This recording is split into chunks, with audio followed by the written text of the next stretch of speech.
Hello and welcome to our channel. In today's story, you'll witness one of the most shocking twists at the end. The kind, unassuming scientist suddenly reveals himself as the saboteur behind the entire crisis. How will our heroes respond when trust is shattered from within? To find out, be sure to listen through to the very end of this thrilling tale. Ready for the full adventure? Chapter 1. Arrival on Arunes. Jameson decided that space travel had lost most of its allure to the fifth or sixth jump. The hum of the ship's engines lulled him into a doze, then jarred him awake whenever the artificial gravity or inertial compensators hiccuped. Across the passenger bay of the supply vessel Unity's Echo, he could see other technicians and workers strapped into battered seats, all of them heading toward the same remote outpost. This time, that outpost was called Arunes, an agricultural station on a dusty planet rumored to have once been the breadbasket of half a sector. It was a curious assignment for a man like Jameson. He was a trained agricultural engineer from Earth, specialized in ecosystems, advanced hydroponics, and greenhouse technologies. Typically, such a skill set was in high demand on lush colony worlds or massive orbital hydroponic labs. But apparently, the galaxy-spanning coalition of planets, often called the Galactic Alliance in some corners, had placed a priority stamp on Arunes. The planet's environment was tricky, thin atmosphere in certain areas, scorching deserts in others, and pockets of surprising fertility. Recent expansions in the war effort around the region demanded a reliable food and water source. So here he was on a cramped transport with cargo crates and stoic security officers for company. As the transport dropped out of its final jump, the pilot's voice crackled through the overhead speaker. "Attention, new arrivals. We'll be making atmospheric descent to Arunes shortly. All gear must be stowed. All personnel remain seated until the hatch cycles open. Surface temperature near the designated docking site is 40 degrees Celsius and rising. Prepare accordingly." Jameson exhaled through his nose. 40 degrees wasn't great, but he'd handled worse. He zipped up his standard-issue coveralls, making sure his personal data tablet was secured in the left thigh pocket.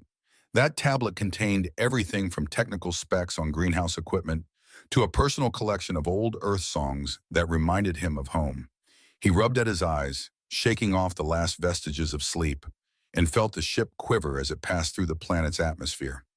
Dust whipped across the viewports. The sky outside had a distinct amber tint, a haze of swirling particles that tinted everything in gold. Somewhere below lay the sprawl of farmland, or what was left of it. Over the last few months, rumors had circulated about sabotage, about mysterious failings in water filtration, about entire greenhouses dying off in days. Some said it was a mechanical issue due to old equipment. Others swore it was infiltration by a rival empire looking to cripple the coalition's resources. Regardless of what was true, Jameson was sent here to fix it, or at least figure out what the hell was wrong. The ship landed with a jolt. Metal skids scraped against the rough tarmac, and the engines wound down. The landing pad, as Jameson saw through the viewport, looked worn. The edges of the asphalt were crumbled, dust piling in small drifts. He noticed battered agricultural vehicles parked in lines, some half disassembled, many caked with dried mud and rust. And behind them rose a cluster of dome structures, shining under the harsh sunlight. That had to be the greenhouse complex, rows of massive domes designed to cultivate crops in controlled climates.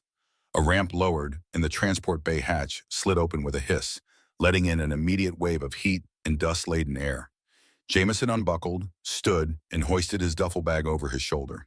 He joined the line of disembarking passengers, technicians, a couple of medical staff, and some uniformed security forces. Off to the side, receiving them, was a small group of local staff. They wore uniforms in the green and tan color scheme of the Arunes Agricultural Command. The name felt half official, half makeshift, as if this was once a fully funded installation that had fallen into partial neglect. One figure immediately stood out from the group. She stood at the forefront, arms crossed, posture confident. Her height at first glance was jarringly short, less than a meter tall, perhaps slightly over 3 feet. Yet everything about her presence radiated control. Her skin had a faint crimson hue and an undercurrent of shimmering lines that reminded Jameson of fractal patterns. She wore a crisp, well-kept uniform, in stark contrast to the dusty environment. A set of authoritative insignia on her left collar glinted in the sunlight. Jameson had read the name on his official orders, Commander Tiana of the Rantor species. The brief description was vague. Experienced commanding officer with specialized training in resource management, known for strict discipline. He had pictured an imposing figure, but not this short, crimson-skinned woman with blazing teal-colored hair pulled back into a tight bun. One of the local staff stepped forward, a tall man with a clipped salute. He began calling out names from a roster. When he called Jameson, Jameson stepped up. The tall man nodded. "You're the agriculture specialist from Earth, right, Jameson?" "That's me," Jameson confirmed. He was ushered over to Commander Tiana, who looked him over sharply, her golden eyes calculating. "Welcome to Arunes," she said in a steady, no-nonsense tone. "I trust your flight was tolerable." Jameson nodded, wiping sweat from his brow. "More or less. Glad to be here, Commander." He offered a polite dip of his head, uncertain if she expected a salute or some other protocol. Her stare was intense, even though she had to tilt her head up to make eye contact with him. "We have a lot of ground to cover, Earthman. The farmland is in a precarious state. My crew's been stretched thin. I'll need your expertise on everything from water purification to greenhouse climate controls." "I'm ready to get started," he answered simply. "Good." Tiana tapped her data slate. "We'll debrief in my office. I'll assign you quarters. Don't get too comfortable. We're short-staffed, and things break around here faster than we can fix them. Understood?" "Understood." She spun on her heel, an abrupt, precise motion, and started walking, expecting him to follow.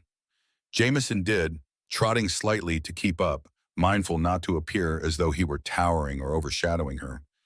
Yet it was hard not to notice the sideways glances from the other arrivals. Some had obviously heard stories about the fierce, short-statured commander who ruled the Arunes outpost with an iron fist. They passed by rows of battered vehicles and equipment as Tiana rattled off facts. Total farmland coverage across 8 greenhouse domes. Each dome has an independent climate control system, but shares a unified water pipeline. Crop yield has dropped 30% in the last 2 months. Disease or sabotage? We're still not certain. Water supply is half suspect. Some filtration logs are missing. Equipment in the greenhouse is prone to meltdown if you push it too hard in this heat. And as for the staff, morale is complicated.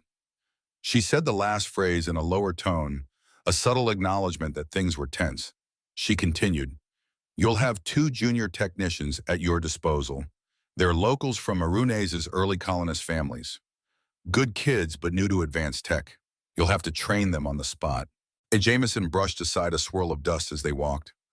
"I can handle that. Let's see the greenhouse setups as soon as possible. I'll need to test the water, check the temperature control, and see if any crucial parts need immediate replacement." Tiana nodded curtly. "You'll have your hands full. I'll be up front. We're dealing with more than just mechanical failures. We've had theft of supplies, missing shipments, unexplained signs that someone is tampering with logs and systems. Keep your eyes open." A flicker of worry crossed Jameson's face. Who would want to sabotage farmland? This place is vital to the local fleet, right? They all rely on the produce from here. "There are plenty of groups who'd benefit from a resource crisis," Tiana replied grimly. "Or they might be aiming to destabilize our presence in this sector. Regardless, we can't allow it. This outpost is the only large-scale agricultural site for parsecs." They stepped through an arched metal doorway leading to a corridor partially shielded from the intense sunlight. The walls hummed with air coolers that struggled to maintain a tolerable interior temperature. At the end of the corridor was a reinforced door labeled Command Hub. Tiana nodded for Jameson to follow her inside. The difference in climate was immediate. Cooler air, subdued lighting, and the faint hum of electronics. Workstations lined one side, each with a few bleary-eyed staff members poring over screens of data. Tiana guided him to a smaller room off to the right, her personal office, it seemed. It was sparse, a simple metal desk, a few chairs, and a large digital map of Arunes' farmland on the wall. In the corner, Jameson noticed a small patch of potted plants, herbs perhaps, kept under a dedicated grow lamp. It was the only personal touch in an otherwise utilitarian space. Tiana seated herself behind the desk and motioned for Jameson to sit across from her. "First things first," she said, tapping her console. "I'm giving you level 3 access to all greenhouse systems, Logs, maintenance records, harvest data, everything. I'll also assign you an ID that gets you through most restricted areas. I have a feeling you'll need it. Jameson nodded and accepted a small data chip she handed him. Understood. I'll plug this in and get to work right away. Tiana leaned forward, her short stature making her posture even more pronounced. I don't tolerate laziness or excuses here, Jameson. We're on the brink of losing our entire harvest. If you find anything off, you report it to me immediately. We can't afford slip-ups. Her intensity was palpable, but Jameson simply held her gaze. I'm not here to make excuses, Commander. I'm here to help. For a moment, her expression softened, a subtle shift, almost imperceptible. Then she stood, gesturing to the door. Good, let's get you settled. Then you'll see just how precarious our situation really is. Outside, the dusty wind howled.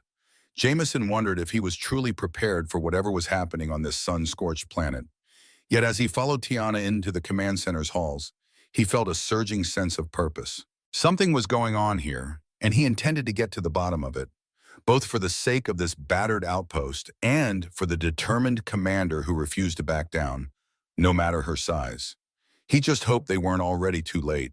Chapter 2. First Steps in the Heat. The blazing sunlight outside was relentless. Even the short walk from the command hub to the nearest greenhouse dome felt like crossing a desert. Fine, golden dust clung to every surface, swirling up in tiny eddies around Jameson's boots. Tiana led the way, her crisp uniform surprisingly unblemished by the swirling grit. Behind them followed two young technicians Tiana had mentioned, Kira and Emnar. Both were natives of Arunes, their skins sun-darkened from a lifetime beneath the harsh glare. Kira, a woman in her early 20s, had short curly hair bound by a red bandana. She toted a toolkit half her size and wore goggles slung around her neck. Amnar was taller, lean, and shy-looking, with a skittish way of moving, as if he expected trouble behind every corner. Jameson gave them a quick nod, noticing they were eyeing him with curiosity, out-of-towner from Earth, presumably better trained in advanced technology than the usual rotating staff. The group stepped through a tall airlock leading into the greenhouse. The difference in atmosphere was immediate, more humid, though a bit stale, and a decent 30 degrees cooler than outside. Towering rows of hydroponic racks lined each side, filled with plants that stretched toward artificial sunlight emanating from overhead lamps. The smell of soil, water, and fertilizer offered a strange comfort. Jameson inhaled deeply. This is quite a setup you've got. Kira nodded. It was cutting edge when the Alliance first built it, maybe 10 years back. Now we're limping along on old hardware. Some of it's glitchy, some of it's completely broken. But if it works, we keep it. Tiana tapped her boot on the floor grate. We have to maintain consistent internal climate. Each dome is connected to a network of water lines that lead from our main reservoir. Supposedly, we can regulate everything from temperature to nutrient infusion levels. But recent sabotage has thrown the system out of balance. Our yields are dropping, and we're seeing weird anomalies. Diseased plants, sudden dryness, unexplained power spikes. Jameson crouched down, placing his palm against the metal walkway. Feels like the subfloor is vibrating more than it should. Amnar shrugged. We had a coolant pump meltdown in the next dome over. We rerouted the lines temporarily, which could cause extra vibration here. We keep meaning to fix it, but there's so much else going on. I'll check that soon, Jameson said, pulling out his data tablet and typing in a quick note. Then he rose to examine the rows of plants, noticing browning leaves on one side. We're losing these crops, but the water lines seem active. We just replaced them, Kira explained, but the plants still wilt. Some say it's a fungal issue, others blame contaminated water. Either way, it's not normal. Jameson gently plucked a leaf, rolling it between his fingers. I'll run a chemical analysis. If there's a fungus or toxin, the sample will show it. Then we can see if it's naturally occurring or artificially introduced. Tiana nodded, looking around the greenhouse like she was surveying a battlefield. We can't let this keep happening. If yield drops any further, orbital fleets will start rationing. That will put us under even more scrutiny. Some admirals think shutting us down and relocating is cheaper. Is that even feasible? Jameson asked. She shook her head sharply. No, Arunes is too important. The planet may be harsh, but these greenhouses can feed tens of thousands of personnel if fully operational. We're not giving up. Jameson set to work immediately, with Kiera and Amnar assisting. They took water samples from various spigots, collected small leaf clippings, and measured environmental data in each row. Jameson explained every step to the younger techs. He was used to teaching novices. On Earth, he'd often mentored interns who dreamt of building off-world farms. Soon they were scanning nutrient balances, checking pH levels, and sending everything to Jameson's tablet for compilation. Tiana watched from a short distance, arms folded, her posture radiating an almost protective air. The hum of fans overhead mingled with the quiet drip of irrigation lines. Her presence was intense. Clearly, she preferred to be in control at all times. Jameson wondered how such a small person could command so much authority just by standing there. Possibly it was her unwavering focus. She saw everything, missed nothing. After about an hour, Jameson removed a small portable microscope from his toolkit and began analyzing the samples. Kira peeked over his shoulder. "You carry your own scope?" He grinned. "Always. You never know when you need a closer look." She nodded appreciatively. "We have a bigger stationary model in the lab, but it's been on the fritz. Guess we should fix that." One by one, Jameson tested the samples. Leaves from row 14B showed unusual discoloration. Water from the southwestern feed line had traces of something that caught his eye, tiny particulates that didn't look like silt. He frowned, adjusting the scope's magnification. "This is, synthetic." "Synthetic?" Tiana asked, stepping closer. Jameson nodded grimly. "Looks like microscopic fibers or fragments of polymer. Could be from the piping if it's degrading, or it might be intentionally introduced. Hard to say without further tests." Tiana's jaw tensed. If it's sabotage, someone is introducing contaminants that the standard filters don't catch. "That's possible," Jameson agreed. "Let's see if the lab equipment can run a more thorough analysis. I'll keep a sample for reference." He took a sealed vial, stored the water sample, and made a note to examine the piping in the southwestern quadrant. Then he straightened up. "Now about that fungus or disease on the leaves, Kira, can you show me the worst affected rows?" "Sure, Dome 2 is where we have a big portion of the necrotic spread. It's hit tomatoes, peppers, leafy greens, basically anything that thrives in that mid-temperature range."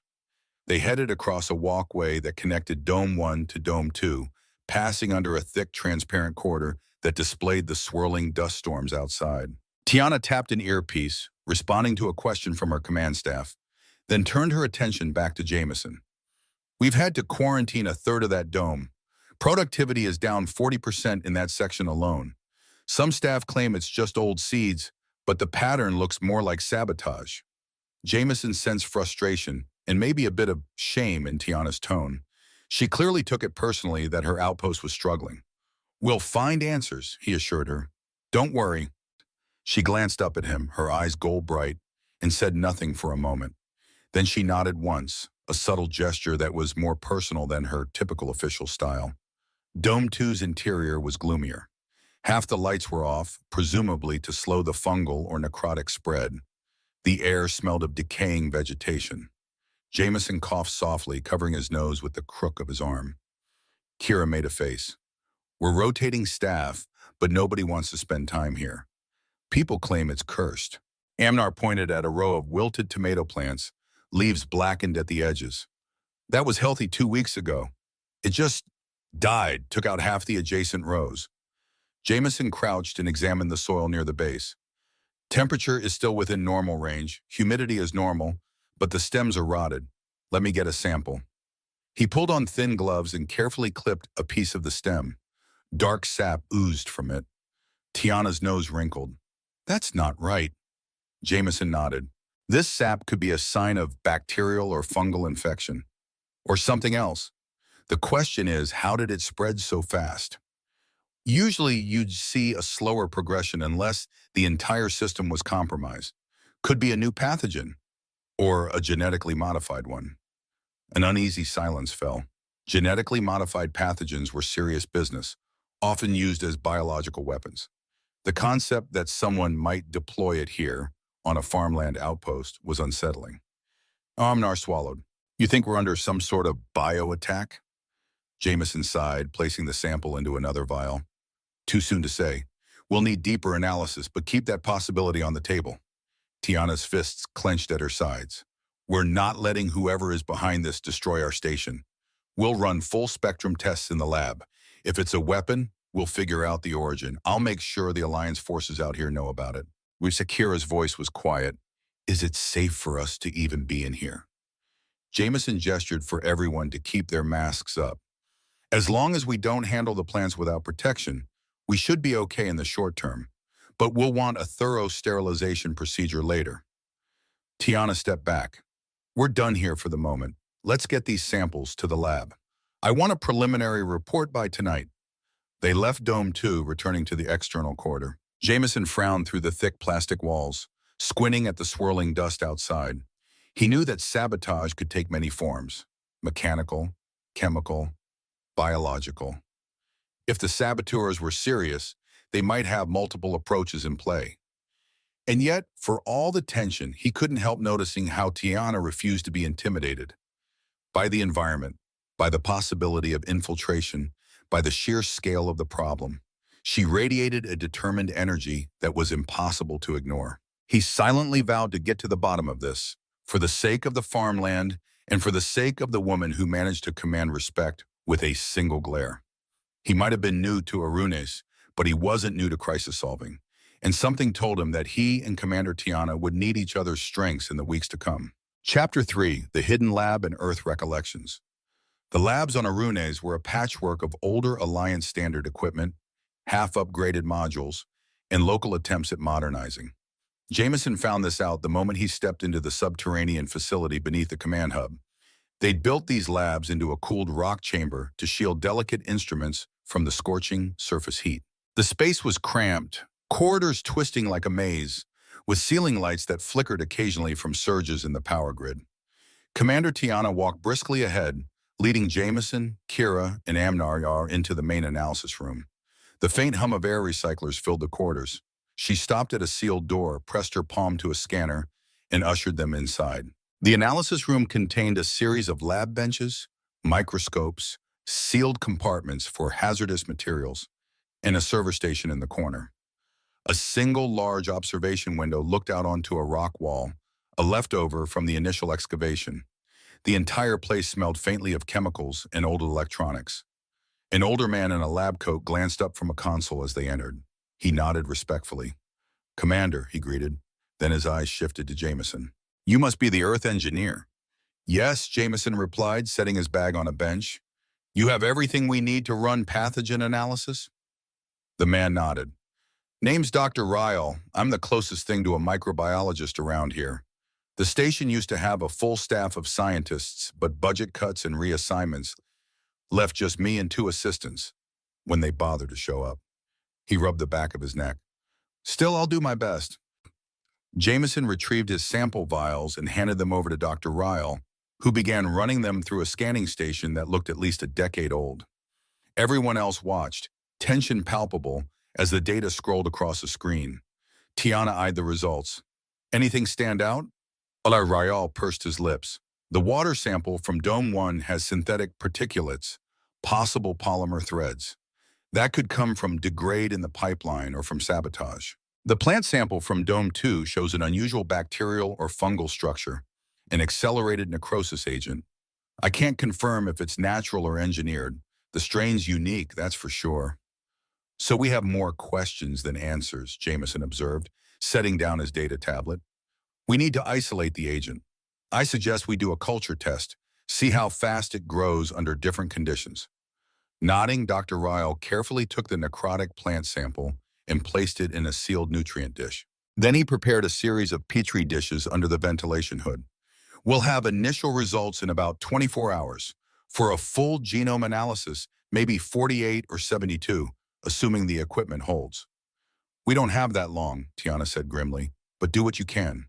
Dr. Ryle set the lab equipment to run, then turned back to Tiana. "Commander, you should know. We had a break-in here a few weeks ago. Someone rifled through old data logs. Nothing obviously stolen, but it was suspicious. Could be connected." Tiana's brow furrowed. "Why wasn't this reported to me earlier?" "We tried," Dr. Ryle replied, "but your staff was dealing with the greenhouse meltdown that same week. I submitted a report, but maybe it got lost. His tone carried a slight edge, implying that the station's organizational chaos might have contributed. Tiana stiffened. I'll look into it. Thank you, Doctor. Jameson stepped aside to let Dr. Ryle continue working. He looked around, noticing old planetary surveys stacked in one corner, half-labeled specimens in storage cabinets. This place could use an organizational overhaul, he muttered to Kiera, who laughed softly. You don't know the half of it, she replied. I started working here last year, and it's always been, we'll fix that eventually. But eventually never comes. Commander Tiana does her best, but she's only one person. Jameson caught Tiana's eye from across the room. She was intently questioning Dr. Ryle about the break-in, a slight frown creasing her forehead. He found himself wondering how many crises she was juggling. A commander's rank implied a certain burden. She was responsible for everything, from top-level sabotage down to ensuring staff got fed. Finished with her questions, Tiana returned to Jameson and the young techs. We'll let Dr. Ryle do his tests. In the meantime, we need to check the southwestern pipeline that feeds Dome 1. If the polymer contamination is from sabotage, maybe the entry point is there. Jameson inclined his head. Lead the way. They navigated the winding corridors that eventually exited into a rocky sub-level, an underground complex of pipes and valves. Overhead, harsh fluorescent lights buzzed, casting flickering shadows on the metal walkways. The entire sub-level smelled of damp metal and old insulation. As they walked, Tiana asked casually, So, Earth Engineer, how'd you end up on Arunes?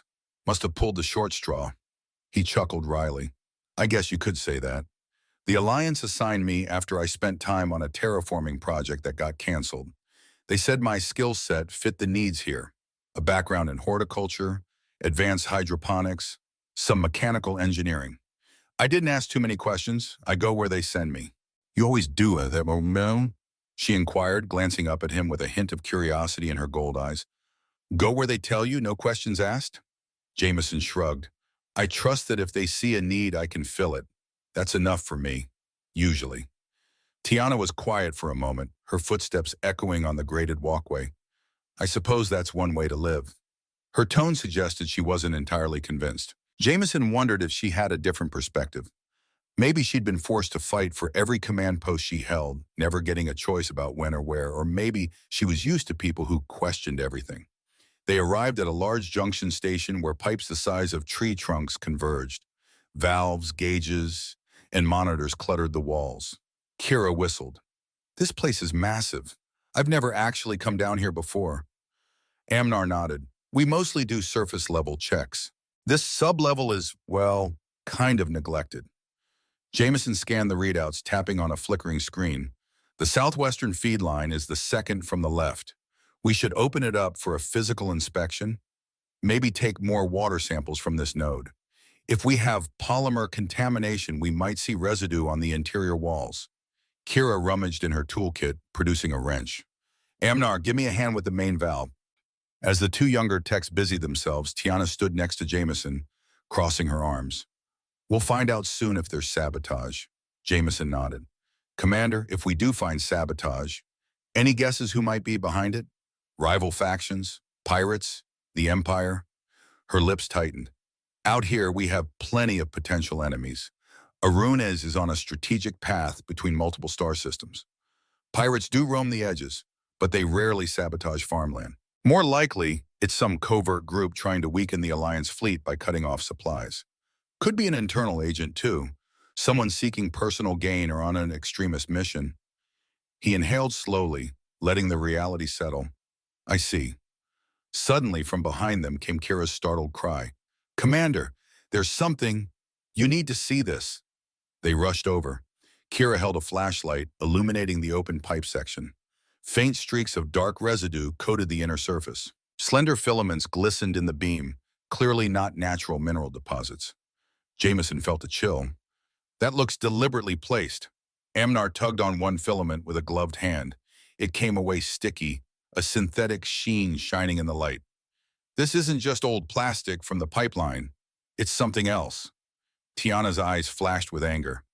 Someone is inserting contaminants directly into our water lines. If we hadn't caught this, it would keep building up, messing with the irrigation in the greenhouse. Jameson nodded. and possibly making the water toxic over time. He exhaled, trying to control his rising frustration. We need to figure out how they're doing it and where. This pipe suggests an access point upstream. Could be near the reservoir? Tiana clenched her fists. We'll seal this off for now. Kira, Amnar, scrub it clean and replace any contaminated sections if you can. I'll have a security team sweep the reservoir intake. Jameson, you'll come with me. We need to see if there's evidence of tampering at the main supply. He agreed readily. As they exited the sublevel, Tiana signaled a small security detail. Jameson, trailing behind, let his gaze roam the dusty corridors. If sabotage had infiltrated the station's water lines, there was no telling what else was compromised. He thought briefly of Earth, of the rolling green hills, the farmland back home, the sense of security that came from well-funded infrastructure. Earth had its problems, but it had resources and a robust system. Arunes, by contrast, felt like a forgotten frontier, left to fend for itself with diminishing supplies and a skeleton crew. Perhaps that was why saboteurs found it such an inviting target. They wound through more corridors, ascending a flight of stairs that led to a wide observation platform. This vantage point overlooked the planet's main reservoir, a massive, artificially created basin that shimmered beneath a translucent roof, shielding the precious water from dust storms. From above, Jameson could see the vastness of the reservoir. It was ringed by catwalks, pump stations, and a few watchtowers. Tiana gestured to the catwalk that spanned the reservoir. That's where we'll check. Let's be thorough. He followed her across the walkway, flanked by two armed security officers. The water below looked clear from a distance, but who knew what might lurk beneath the surface? They came to a small control station perched on the catwalk. A panel displayed gauge readings, water level, flow rate, filtration status. Tiana called up a log of recent maintenance checks. Jameson peered over her shoulder, scanning the entries. Anything unusual? She asked. Jameson frowned. The logs looked neat, but maybe too neat. No entry for repair or inspection over the past 2 weeks, yet the station is supposed to be checked daily. She cursed under her breath. So either someone's forging logs or no one bothered to do their job. We'll see which it is. She typed a command accessing deeper system data. A few lines of code scrolled by, referencing maintenance visits. The records abruptly stopped at a certain date. Then there were no records at all. That date was precisely 2 weeks ago. Jameson made eye contact with Tiana. The sabotage might have started around then. She nodded stiffly. We're going to track whoever was on shift that day. If the logs are doctored, it means we have a mole. Security officers behind them shared uneasy glances. This sort of infiltration spelled trouble. Everyone had heard stories of sabotage in war zones, but this was farmland, for crying out loud. Tiana's shoulders squared. We'll get to the bottom of this. Jameson believed her. Her determination radiated. Despite her small stature, she seemed unshakable. He wondered how many times she had found herself in a similar position, fighting against adversity in a neglected outpost where few would step in to help. As they stood on the catwalk, he looked down at the reservoir again. The water was vital not just for the greenhouses, but also for the staff in the orbital fleets. If sabotage went unnoticed for much longer, the entire outpost might collapse. And that presumably was exactly what some enemy wanted. He glanced at Tiana. I'll do everything I can to stop this. We'll fix the greenhouse issues, purge the sabotage, and get your farmland back to full production. Count on it. She turned her gaze up to him, gold eyes reflecting the overhead lights. I appreciate that, Jameson. The sincerity in her voice caught him off guard. There was a quiet intensity to her, an undercurrent of trust, perhaps. And in that moment, with the dusty golden air swirling around them, Jameson resolved not to let her down. Chapter 4. Sowing Seeds of Suspicion. In the days that followed, Jameson threw himself into the thick of the investigation. He split his time between working with Tiana's security detail, chasing leads on sabotage, and overseeing repairs in the greenhouses with Kira and Amnar. The lab results started to trickle in from Dr. Ryle. The necrotic agent was indeed some sort of engineered pathogen, albeit an amateurish one. It caused accelerated rot in certain species of plants, but required a steady infiltration of contaminated water to spread effectively. A piece of the puzzle fell into place. If the saboteur was contaminating the southwestern pipeline with polymer fibers, maybe they were also introducing the pathogen.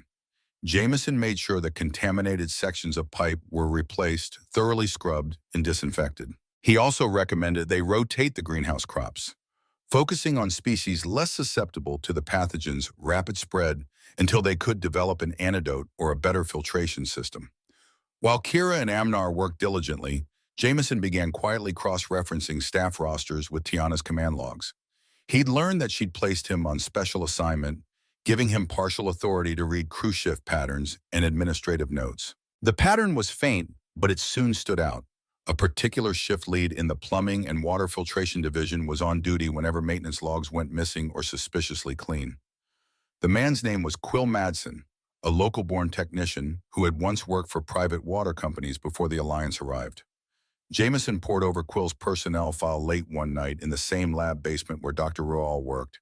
Tiana was there too, arms crossed, her posture tense. Ryle had gone home for some rest, leaving them in relative privacy. "You think this Quill might be behind it?" Tiana asked, glancing at the digital display that Jameson was reading. Jameson tapped a line on the file. "He's got the right background, knows the pipeline network. He was assigned to Southwestern Quadrant Maintenance, and his logs are squeaky clean except for a few oddities, missed or incomplete records on days we suspect sabotage." She exhaled slowly. "I've never had reason to doubt him. He's quiet, does his job, hardly complains. Maybe that's exactly the cover he needs." "Are you sure?" Jameson shrugged. "Not 100%, but the circumstantial evidence is strong. I'd like to question him, see if he has an alibi, or if we can spot any contradictions. Could also be he's being framed. We won't know until we talk to him." Tiana nodded decisively. "We'll do it discreetly. I don't want the real saboteur, if it's not him, realizing we're onto them." "Agreed," Jameson said, "but we should keep an eye on the pipelines to see if there's more tampering. Saboteurs often return to the scene." She paused, drumming her fingers on the table. "I'll have security quietly place motion sensors along the southwestern pipe route. If Quill or anyone else tries to get in there without authorization, we'll know." Their plan set, Tiana locked down the lab console. Jameson noticed the hint of weariness in her face. The station's demands were obviously draining her, but she never let her guard down fully. It was close to midnight, Arunes time, and the night shift was minimal. He half expected her to dismiss him for the evening, but instead she led him up a flight of stairs to a small observation lounge. The lounge was a tucked-away space with a row of windows looking out over the desert. The swirling dust reflected moonlight in an otherworldly shimmer. Jameson stood by one of the windows, arms crossed, while Tiana fiddled with a battered coffee machine in the corner. "It only makes something that barely passes as coffee," she said flatly, noticing his glance. "But it's hot and caffeinated. Want some?" He grinned. "Why not? I'll take what I can get."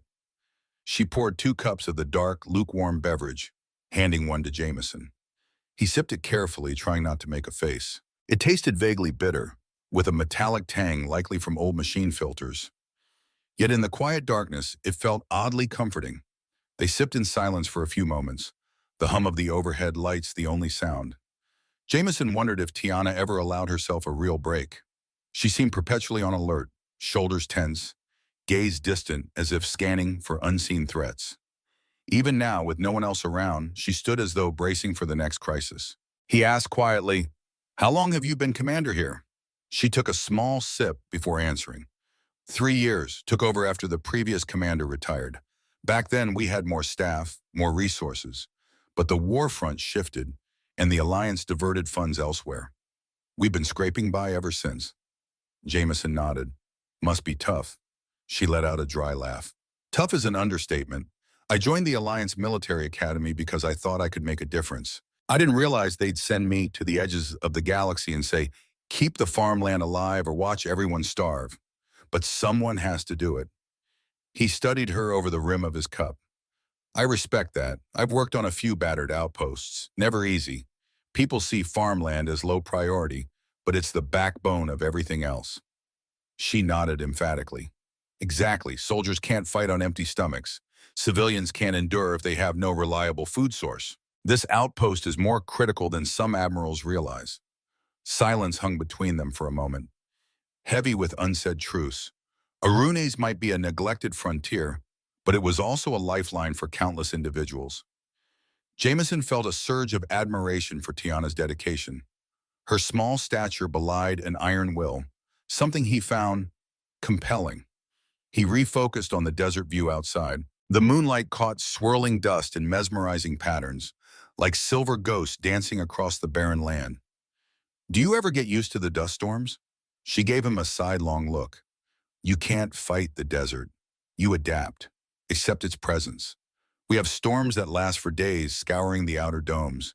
If you brace yourself properly, you can ride them out. If not, they bury you. He let her words sink in, hearing an undercurrent. That was how she managed everything.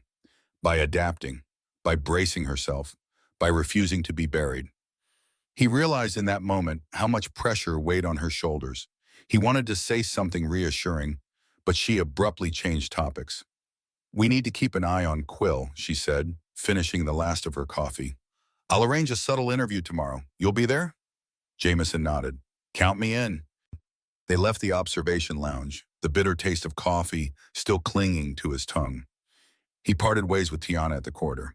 She headed off to check with night security, and he made his way to the cramped bunks assigned to staff. When he finally lay down, exhaustion closed in, yet his mind whirred with plans, new filtration designs, potential cures for the necrotic pathogen, ways to trap or expose the saboteur. Despite the planet's dryness, seeds of suspicion had been planted. Now all they could do was wait to see which seeds might bloom and which might rot. As he drifted to sleep, Jameson vowed not to let the farmland wither. If Tiana's defiance could stand against the desert storms, he could certainly stand by her side against the saboteurs who threatened Arunes. Chapter 5, A Name and a Face. Morning arrived with an amber glow filtering through the thin atmosphere. The base came alive in a slow bustle of staff rotations. Technicians, administrators, security patrols. Jameson grabbed a quick breakfast from the canteen, some sort of protein porridge that was neither appetizing nor entirely repulsive. He ate quickly, mindful of the day's tasks. Tiana had arranged a low-profile routine check-in with Quill Madsen. Officially, it was part of an effort to ensure all staff were up to date on maintenance protocols. Unofficially, it was a chance to gauge his reactions and see if he slipped up. They met in a narrow office near the southwestern greenhouse, a place with minimal foot traffic. Jameson arrived to see Quill already inside, fiddling with his cap. Quill was of medium height, lean, with dull brown hair and a hollowed look in his eyes. Tiana was seated behind a desk, posture impeccably straight. She gestured for Jameson to stand near the corner, as if he were just another staffer. Mr. Madsen, Tiana said crisply, we're reviewing water pipeline maintenance records. I've noticed you've been assigned to Southwestern Quadrant for a while now. Quill nodded, not quite meeting her eyes. Yes, Commander. Been there almost 2 years. She studied him. Could you walk us through your procedures? We have some irregularities in the logs, missing entries, late updates, possibly just an oversight, but I want to hear from you. He cleared his throat. I handle the standard daily checks, temperature gauge, filtration flow, chemical checks. I fill out the logs, turn them in at the end of my shift. If something's missing, maybe it got lost? Jameson watched Quill closely. The man didn't fidget too much, but there was a stiffness in his shoulders that suggested discomfort. He'd either been caught unprepared or was trying not to betray anything. Tiana narrowed her eyes. I see. Our system indicates no logs for multiple days in the last 2 weeks. Are you saying you submitted them and they vanished? Possibly, Quill said with a shrug, but the southwestern quadrant is old hardware. Sometimes the data terminals glitch. Might not be my fault. Jameson spoke up, maintaining a casual tone. We also found some contamination in the southwestern pipe. Any chance you saw unusual residue during your checks? Quill's eyes darted to Jameson, then back to Tiana. No, sir. I mean, maybe normal buildup. The lines are old, but nothing major. A short silence pressed in. Tiana tapped her pen on a clipboard. We had polymer fibers in that pipe. Definitely not normal buildup. Are you sure you never noticed anything? He licked his lips. It could have happened after my shift, or in a section I didn't check. The southwestern network is big, Commander. Tiana exhaled, frustration evident. I understand it's big, Mr. Madsen. I just find it odd that you didn't report a single anomaly in 2 weeks. while we have significant sabotage in that exact location. Quill's expression hardened slightly. Sabotage? I I didn't know anything about that. If there's sabotage, maybe you should be questioning folks who roam more freely, or the new arrivals. Jameson felt a flash of annoyance at Quill's dismissive tone. He asked calmly, "You suspect one of the new arrivals?" Quill shrugged. "I don't suspect anyone, but who knows what a bunch of outsiders might do, messing with my quadrant's pipes." Tiana leaned forward. "Let's not jump to baseless accusations. For now, keep doing your job properly. And if you find anything suspicious, you report it immediately." "Understood?" "Yes, Commander," Quill said, but there was an edge to his voice. He quickly rose, gave a half salute, and left the office without another word. When the door closed, Tiana let out a sharp breath. Not exactly cooperative. Jameson rubbed his chin. He's defensive. Could be guilt. Could be that he's just not the type who likes being questioned. But he definitely knows more than he's letting on. She stood, pacing a few steps. "We can't just arrest him without solid proof. Let's keep him under surveillance. I'll have security track his movements. If he's our saboteur, he'll slip up." Jameson nodded, though his gut churned. If Quill had help, or if there were multiple conspirators, this could run deeper. "We should also check the southwestern quadrant physically. Maybe we'll find hidden compartments or tampering points that Quill uses." She agreed. The next few hours were a whirlwind. Tiana deployed a small security detail discreetly to keep eyes on Quill. Meanwhile, she and Jameson took Kira and Amnar to do a thorough inspection of Southwestern Quadrant's pipeline. They crawled through access corridors, pried open panels, scanned for irregularities. The tension was palpable, as if the station itself was holding its breath. Their efforts paid off. In a back corner of the southwestern sublevel, behind a half-rusted valve array, Jameson spotted a subtle disturbance in the plating. The color was off, like someone had removed the metal sheet and replaced it slightly off alignment. Carefully prying it open, he revealed a hidden compartment. Inside lay a small canister rigged with a drip mechanism. Likely the source of the polymer contamination. A quick chemical reading confirmed it matched the residue from the pipes. Kira gasped. "So someone's been refilling this, letting it drip contaminants into the waterline slowly." Amnar's eyes widened. "We had no idea there was a compartment here." Tiana's face was grim. "Someone did, and they've been using it to sabotage our water supply."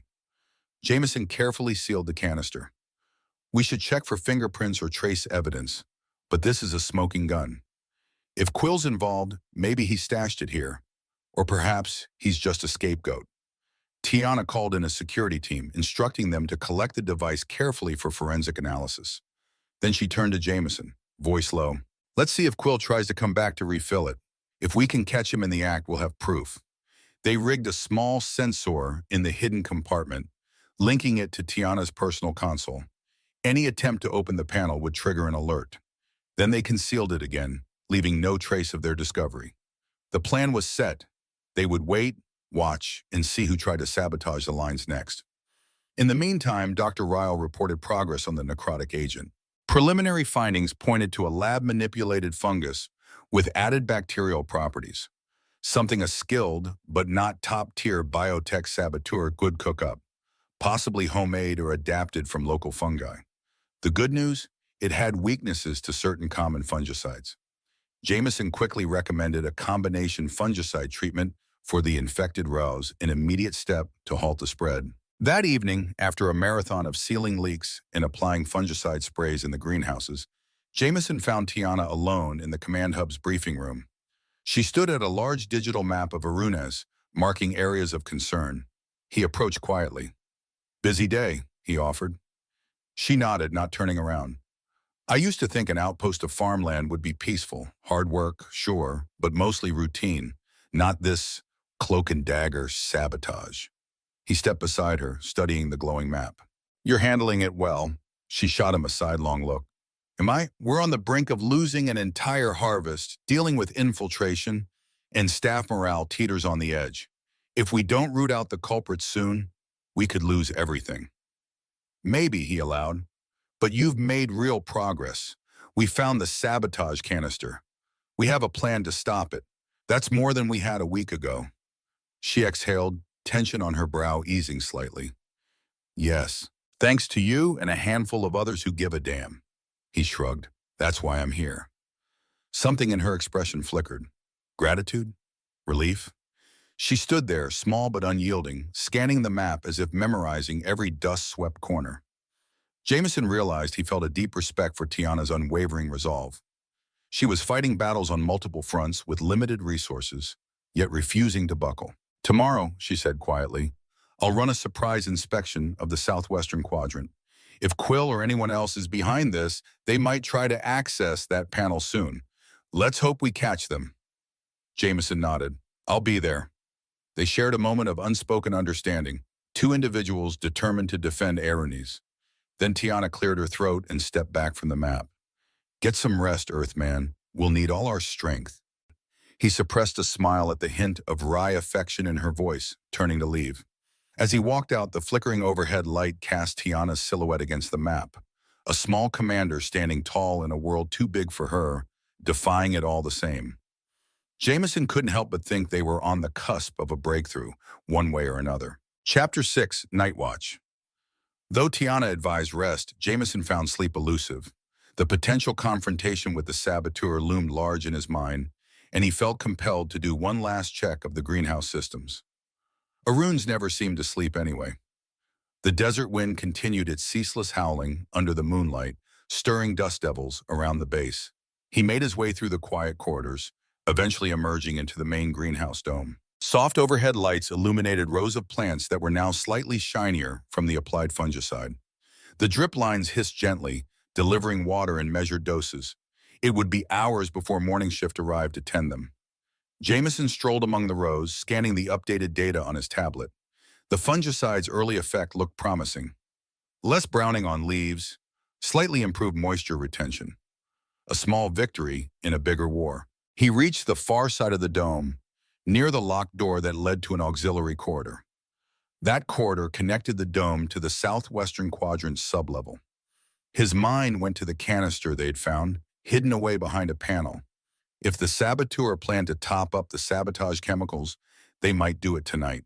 Spurred by the thought, he decided to slip down there quietly, just to see if anything felt off. Tiana had arranged for a sensor, but maybe an extra pair of eyes wouldn't hurt. He tapped a command into his tablet, confirming the corridor's security status. The system indicated locked doors, no recent activity. Yet as he quietly unlocked the door and stepped inside, he noticed an unusual hush beyond the hum of ventilation. The corridor's overhead lights glowed dimly. Step by step, he moved forward, ears alert for the slightest noise. At the end of the corridor was a small intersection. Left led deeper into the southwestern quadrant, right led to a seldom-used supply closet. He paused, hearing a faint clank. His pulse quickened. Cautiously, Jameson slid up to the corner, peering around. A figure was partially illuminated by a flickering overhead lamp. They crouched against a panel, a toolkit open by their side. The figure was definitely messing with something behind the metal plating. His heart thundered. If this was the saboteur, they were presumably refilling or adjusting the sabotage canister. The hidden sensor Tiana installed should have triggered an alarm. Why hadn't Tiana or security come? Was the sensor jammed? He glanced around. No immediate sign of any accomplice. Summoning his courage, he stepped out, training the light of his tablet on the figure. Stop! Step away from the panel. The person whirled around, a short, stocky shape. Definitely not Quill. The stranger wore a half mask covering the lower face. Their eyes gleamed with surprise, then they bolted, slamming a hidden compartment shut in one fluid motion. Jameson lunged, trying to grab them, but they were quick. The figure slipped under his outstretched arm, pivoting with surprising agility. A second later, he felt a blow to his ribs, some kind of baton or rod. Pain flared, knocking the wind out of him. Gasping, he stumbled. The saboteur dashed down the corridor. Jameson forced himself to ignore the throbbing pain and gave chase. His footsteps echoed as he sprinted after the intruder, rounding corners, passing flickering overhead lights. He keyed a frantic alert into his tablet, hoping Tiana or security would see it. The intruder reached a junction, hammered a control panel, and an emergency door began sliding shut. Jameson threw himself forward, just managing to wedge an arm into the gap before it closed. He gritted his teeth as metal ground against his forearm. The door sensors recognized the obstruction, paused, and then hissed open partway. It was enough for the saboteur to vanish into the shadows of a side corridor. Clutching his bruised arm, Jameson tried to follow. The corridors beyond were labyrinthine, a warren of service passages.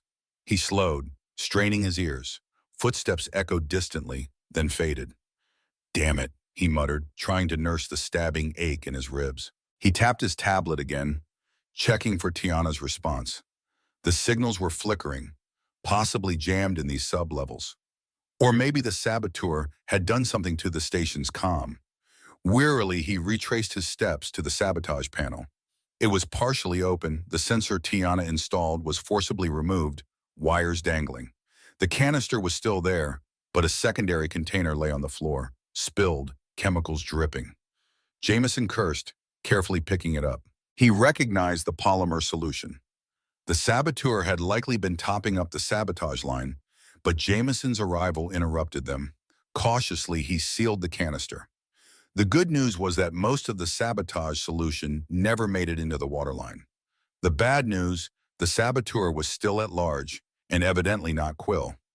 Jameson worried there might be multiple people involved. Clutching his side, he made his way back upstairs, eventually finding a working comm unit in a hallway. He radioed Tiana, breath ragged. "Commander, we've got a situation." Her voice crackled with alarm. "Jameson, I'm reading an alert from you. Where are you?" He explained the chase, the sabotage attempt, how the intruder escaped. Tiana cursed under her breath. "I'm dispatching a team now. Stay put." Minutes later, Tiana arrived with 2 security officers. She looked furious, golden eyes blazing. "How'd they slip past the sensors?" Jameson handed her the remains of the disabled sensor. "They must have known exactly where we placed it. Found it and tore it out before we got the alert." She eyed his bruised rib. "You hurt?" "I'll manage. They caught me off guard with a baton or something. They weren't Quill, unless Quill's wearing a disguise. Hard to be sure." One of the security officers scouted the area, scanning for footprints or leftover gear. Another took photos of the sabotage canister. Tiana rubbed her temple. "So we pinned suspicion on Quill, but this intruder is someone else entirely." Jameson frowned. "I suppose Quill might still be involved, or he's just a scapegoat. Either way, this sabotage ring is more than one person. We need to cast a wider net." Tiana let out a slow breath. "We'll review cameras, see if we can identify the intruder's path. In the meantime, you should get checked by medical."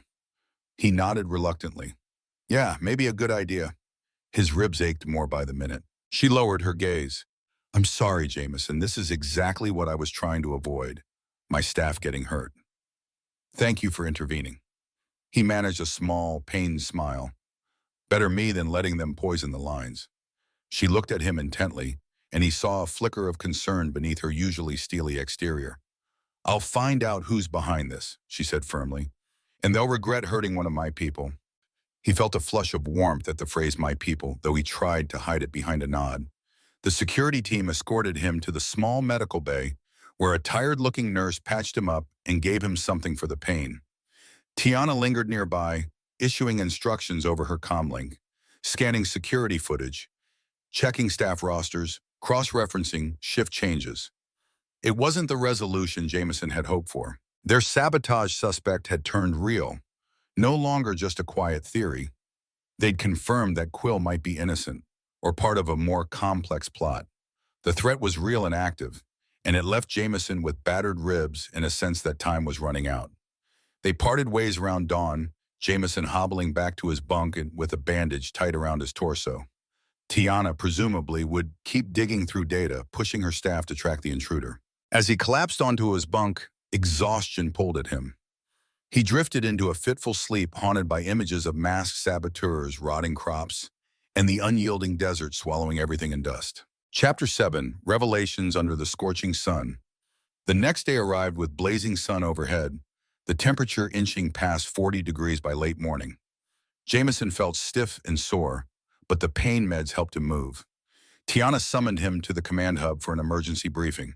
He stepped inside the briefing room to find the usual staff, Kira, Amnar, Dr. Ryal, and a handful of security officers. Tiana stood at the front, posture rigid. On the central display screen were images taken from security cams in the southwestern quadrant. The angles were poor, the corridors dim, but they had partial glimpses of the intruder who attacked Jameson. Thanks to Jameson's data, Tiana began, her voice carrying authority, we know the intruder had knowledge of our sabotage sensor and advanced knowledge of the pipeline route. We still can't confirm their identity, but we have a partial lead on how they move through restricted areas unnoticed. A security officer stepped forward, pointing to a freeze frame. This corridor camera caught the intruder for a split second. Their uniform is unmarked, but from the outline, we suspect they might be wearing a standard Alliance technician coverall with the patches removed, possibly a local staff member, or someone with access to leftover uniforms.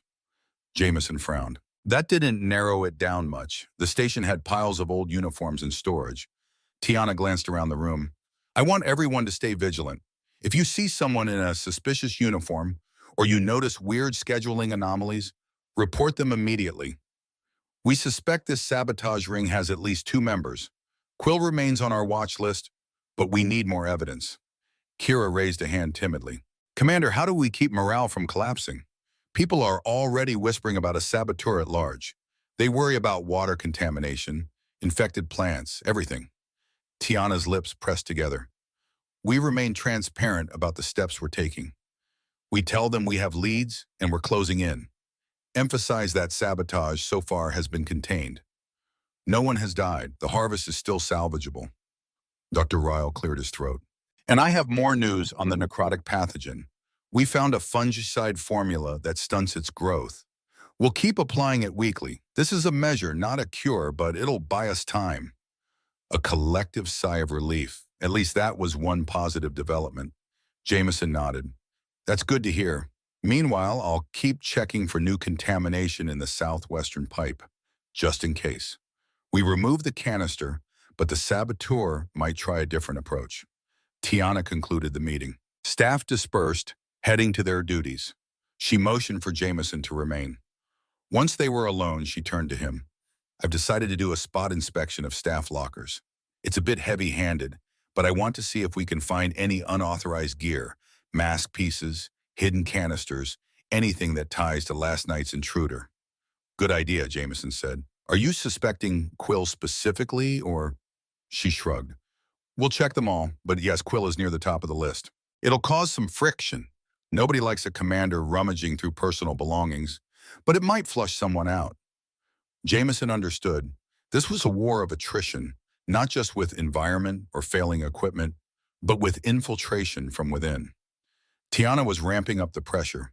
They spent the next few hours systematically searching the staff locker rooms, with security present to ensure no one claimed bias or harassment.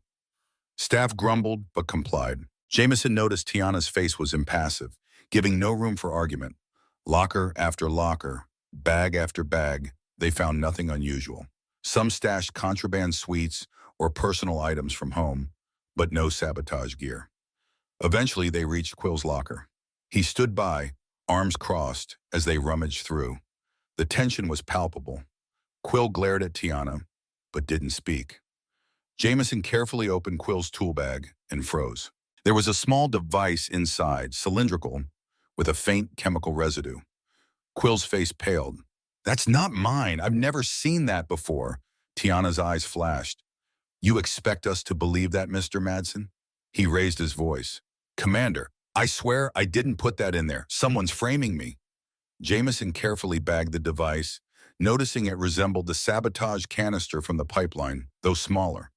He glanced at Tiana, uncertain. Quill's reaction seemed genuine, yet it could be an act. Security officers grabbed Quill, cuffing his hands. He protested, eyes wild. I'm innocent, damn it! Tiana's jaw set. We'll conduct a full analysis on the device. Until then, you are confined to a holding cell. Quill continued shouting as they led him away. Some nearby staff looked on in horror.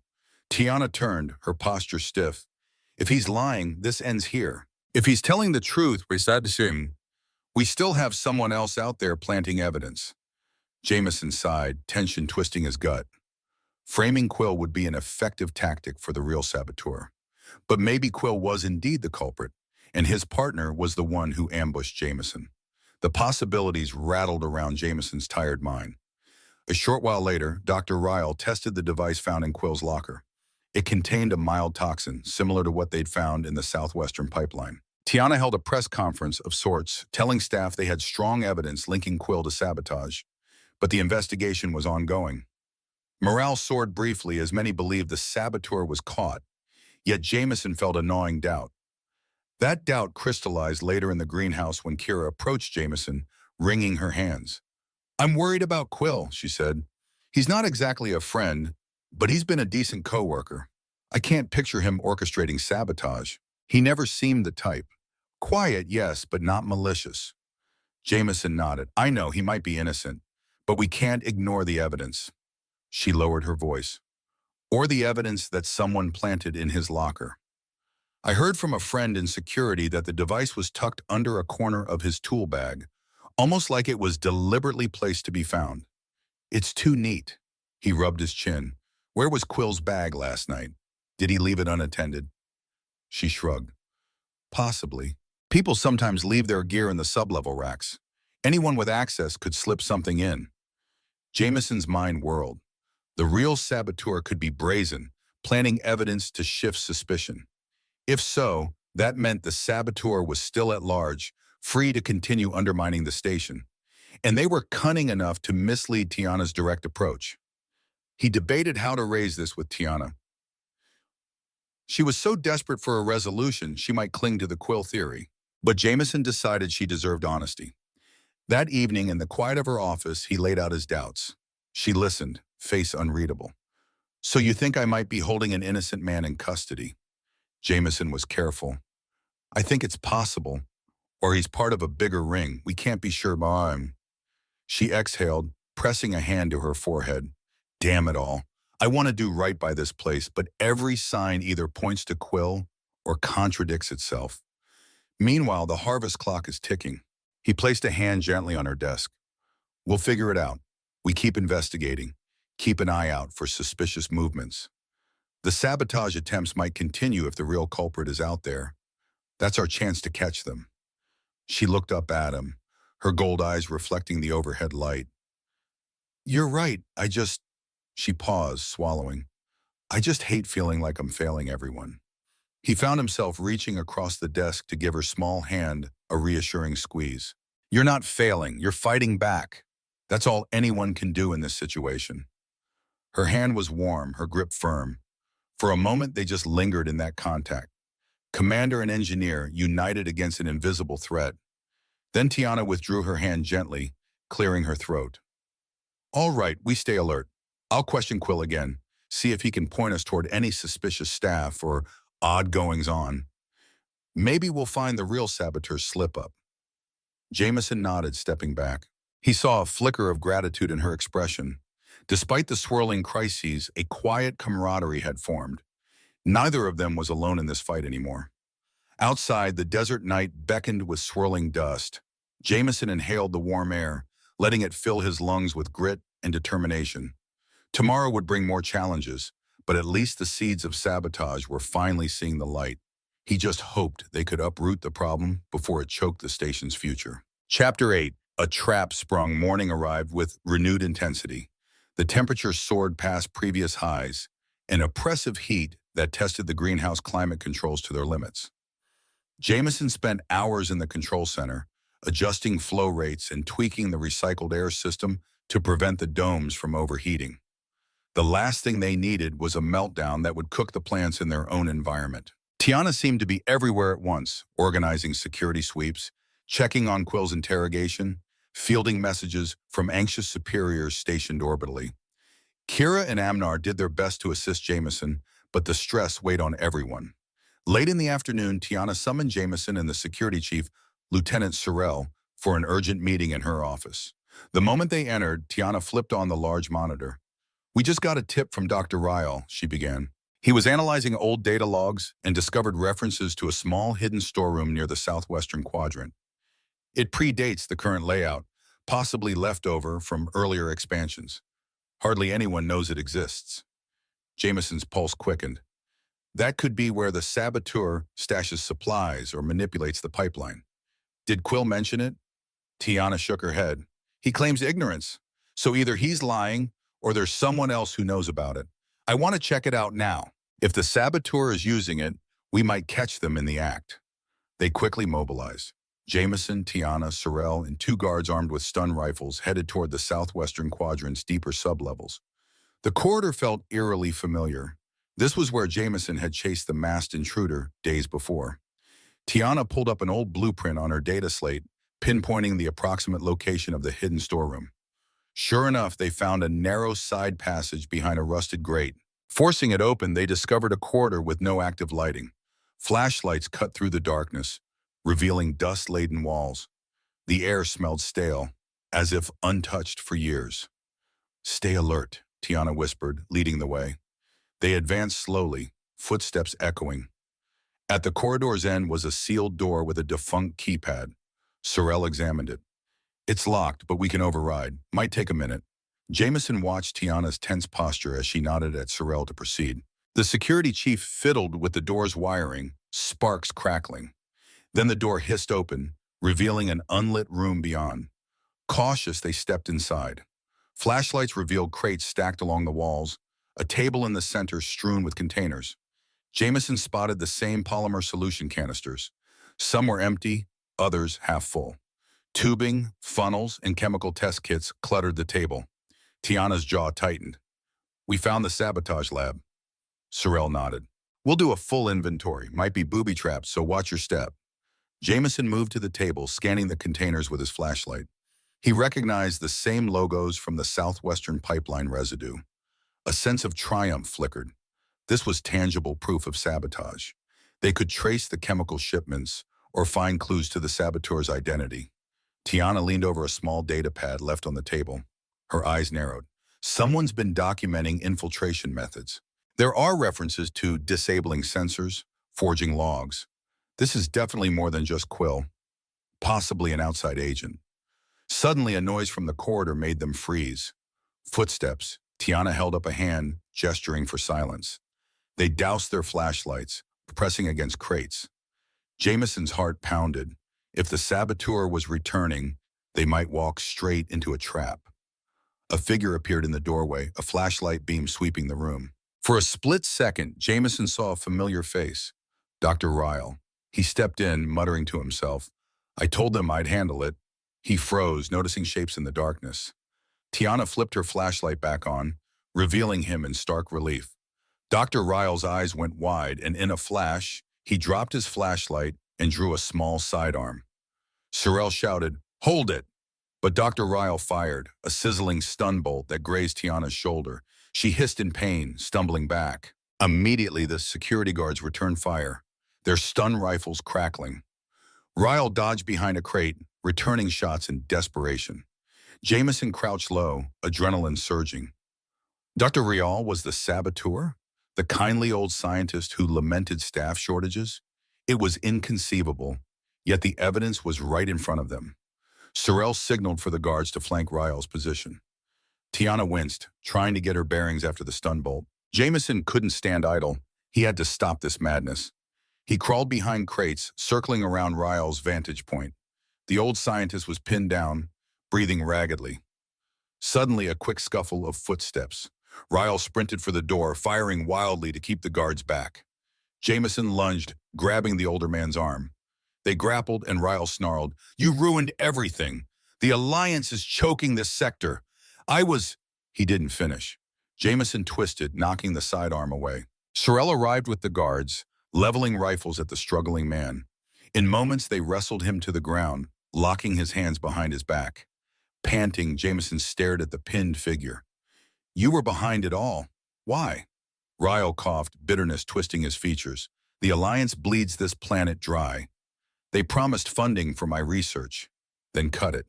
Treat me like a caretaker while funneling resources to warships. Someone else offered me a deal. Money, new lab facilities, a chance to keep my work going. If I sabotaged the farmland, I only had to hamper the supply enough to force the station's shutdown." Tiana clutched her shoulder, pain evident. "You betrayed the entire outpost for your own ambition?" He glared at her. You don't understand. My breakthrough in fungal genetics. My brilliance wasted here. Forced to patch up crops. This planet is doomed anyway. Dust storms, limited resources. A losing battle. Jameson's chest burned with anger. The people here are fighting to feed thousands, and you destroyed their work from within. You're the reason we're nearly out of time. Ryle spat. Look around you. You're shackled by the Alliance. None of you have the vision to see the bigger picture. Tiana took a shaky step closer, her voice simmering. We might be underfunded, overworked, but we're not giving up. You're done, Ryle. Sorrel signaled the guards to haul him away. As they dragged him out, Ryle hissed final words. You think you've won? Others want this station gone. They'll come for it. His voice faded in the corridor. Jameson helped Tiana sit on a crate, checking her shoulder. The stun blast had scorched her uniform and left a nasty bruise. She inhaled sharply. I'll be fine. He placed a reassuring hand on her uninjured arm. We got him. And all this evidence, no more sabotage. Her gold eyes flicked to the stacked crates. We can fix the farmland, there's time. Jameson nodded, relief mingling with lingering disbelief that Dr. Ryle, unassuming, frustrated scientist, had orchestrated such devastation. What about Quill? Tiana grimaced. Ryle must have planted evidence in Quill's locker to shift blame. Quill will be exonerated. A heavy silence settled. The pieces fit. Ryle had used his position to create the necrotic fungus strain, tamper with data, and systematically sabotage water lines. He'd manipulated staff logs, used shell compartments, and attacked Jameson personally. The bitter irony was that he'd once been a genuine scientist who cared about research, but cynicism and ambition had twisted him. Tiana let out a long breath, then looked up at Jameson. Thank you. If you hadn't pressed the sabotage angle so hard, we might never have found him. You did most of it, Jameson replied softly. You never stopped pushing for answers. Her expression softened. Maybe we both did our part. She attempted a small smile, but the pain in her shoulder made her wince. Jameson gently helped her to her feet. Let's get you to medical. Yes, but first, she said, wincing again, secure this room. We can analyze everything Ryle left behind to reverse the damage. We'll root out that fungus for good, secure the harvest. This farmland is going to thrive again. He nodded, supporting her as they left. Agreed, son. The farmland and the people deserve it. They stepped out into the corridor, meeting the astonished faces of other staff. Word spread quickly that the real saboteur had been caught. As Tiana issued orders and staff hurried to comply, Jameson realized that though the road ahead was still challenging, hope had returned. The farmland might yet see a fruitful harvest, free of sabotage, free of the hidden seeds of betrayal. Chapter 9, Rebuilding the Green.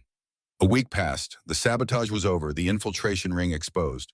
Dr. Ryle confessed to everything under intense questioning, revealing partial ties to a shadowy organization that wanted the Alliance presence on Arunes crippled. Quill was released from custody, and though still bitter at the false accusations, gradually settled back into his duties. The station wasn't magically fixed, but morale shot up once word spread that the saboteur was behind bars.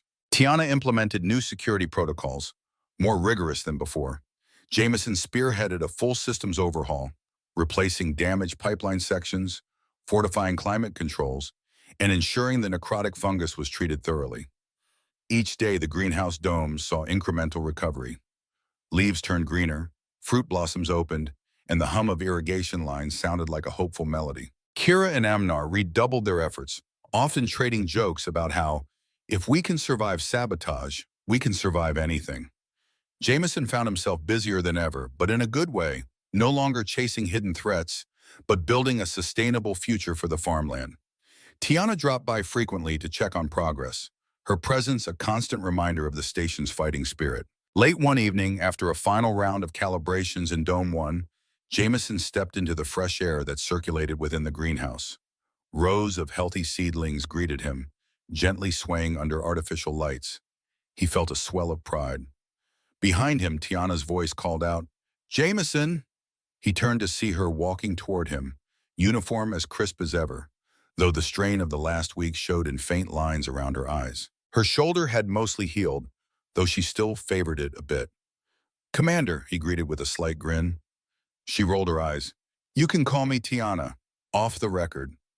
He smiled more fully now, leaning against a railing. Tiana, then. She surveyed the rows of seedlings, arms behind her back. Hard to believe it was all nearly ruined.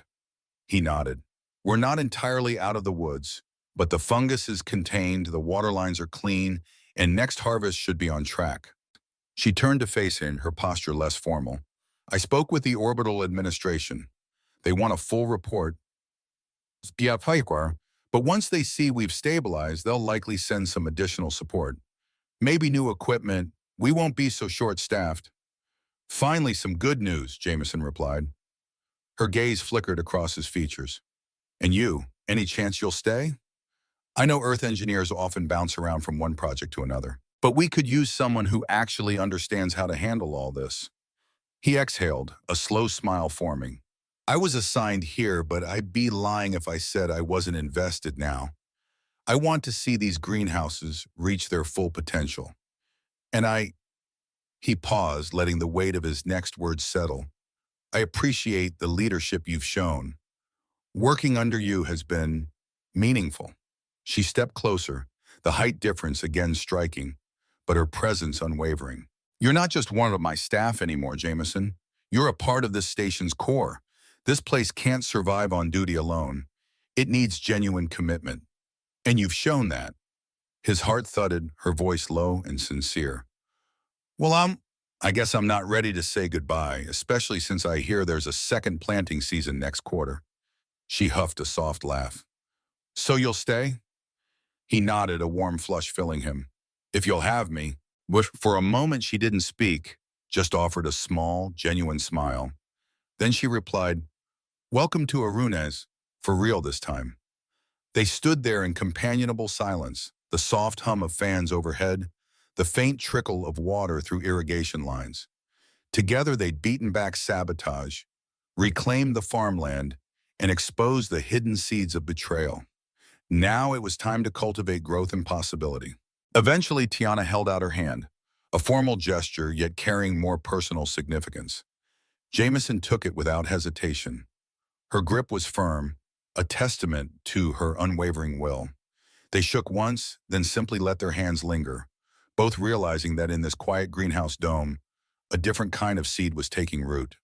The promise of new life, not just in the soil, but in the hearts of those who refused to let Arunes fail. Outside, the desert wind still howled and dust storms still raged. But within these domes and within the station, hope pulsed like the green leaves thriving beneath artificial suns.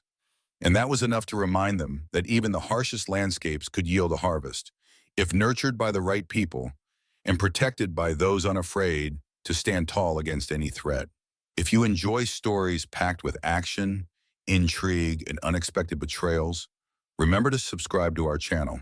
Your support encourages us to bring you even more exciting stories in the future. Also, let us know in the comments where you're tuning in from and what you think of the character's journey. We love hearing your opinions, so don't hesitate to share your thoughts below.